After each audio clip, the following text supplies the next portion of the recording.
Assalamualaikum warahmatullahi wabarakatuh. Kami dari kelompok 3 ingin mempresentasikan hasil laporan kami mengenai analisis studi kasus atau artikel yang menerapkan sistem persona dan skenario dalam desain. Perkenalkan, nama saya Afif Irham Andaresta dengan NIM 114.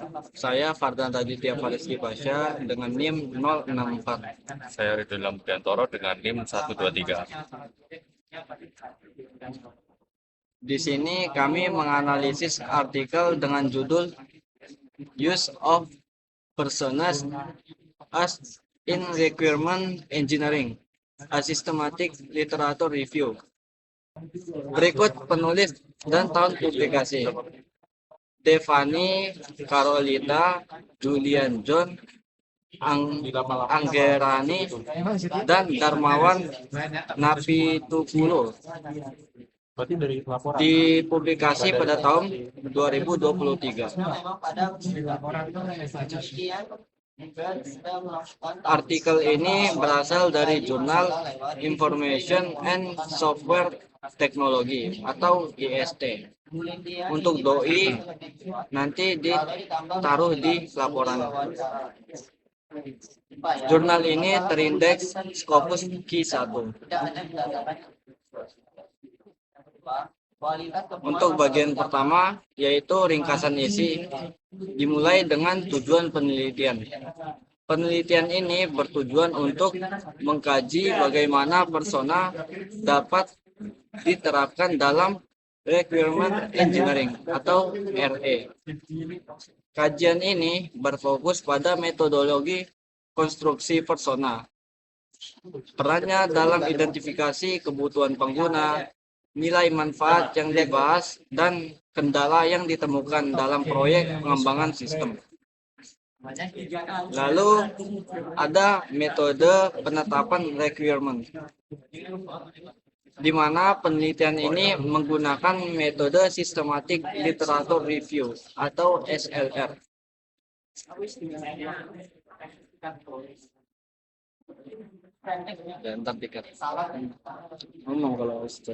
Untuk menganalisis berbagai studi mengenai pemanfaatan persona dalam RE. Berdasarkan tujuan literatur, proses penetapan kebutuhan dilakukan dengan cara: 1. Ada analisis kebutuhan berbasis riset pengguna. Yang kedua, pengumpulan data melalui teknik wawancara, observasi, dan kuesioner. Lalu yang ketiga, ada formulasi persona berdasarkan pola perilaku, tujuan, dan tantangan pengguna. Keempat, memvalidasi persona dengan kepentingannya. Lalu yang terakhir, ada penjabaran persona menjadi kebutuhan fungsional dan non-fungsional. Temuan SLR mengkonfirmasi bahwa persona berfungsi sebagai alat yang bridging untuk menyelaraskan pemahaman antara pengguna akhir dan tim pengembang. Lalu yang keempat, untuk pembukaan, penerapan persona dan skenario. Berdasarkan analisis literatur, persona dimanfaatkan untuk menentukan kebutuhan pengguna utama, mencakup tujuan, motivasi, preferensi, dan hambatan yang dihadapi. Yang kedua, ada persona berperan sebagai representasi bagaimana pengguna menggunakan sistem. Lalu beberapa studi menggabungkan antara persona dan skenario atau bisa disebut user stories. Yang terakhir, skenario membantu mengidentifikasi alur tugas, titik masalah, dan kebutuhan spesifik pengguna. Untuk analisis kritis bisa dijelaskan oleh teman saya. Baik, di sini saya akan menjelaskan bagian dari analisis kritis. Pada bagian pertama ada efektivitas persona dan skenario dalam pemahaman pengguna. Persona dan skenario terbukti efektif karena pertama, membuat tim pengembang dapat membayangkan pengguna secara lebih nyata. Yang kedua, meningkatkan akurasi sistem, memenuhi kebutuhan pengguna dengan pemahaman yang mendalam. Yang ketiga, memfasilitasi komunikasi yang baik untuk mengurangi kemungkinan miskomunikasi dari berbagai pihak. Yang keempat, mengurangi risiko kesalahan dalam mengidentifikasi kebutuhan pengguna. Namun, tingkat efektivitas sangat bergantung pada kualitas data. Persona dapat menjadi tidak akurat jika data tinjauan kurang mendalam. Kemudian bagian kedua ada evaluasi metodologi penelitian. Masing-masing memiliki kelebihannya. Kelebihannya adalah penerapan metode SLR menjamin analisis yang menyeluruh. Dua, mengakomodasi variasi pendekatan persona dari beragam bidang. Yang ketiga, menyajikan gambaran lengkap mengenai kontribusi persona dalam RE. Kekurangannya adalah pertama, tidak menyertakan studi kasus yang mendalam.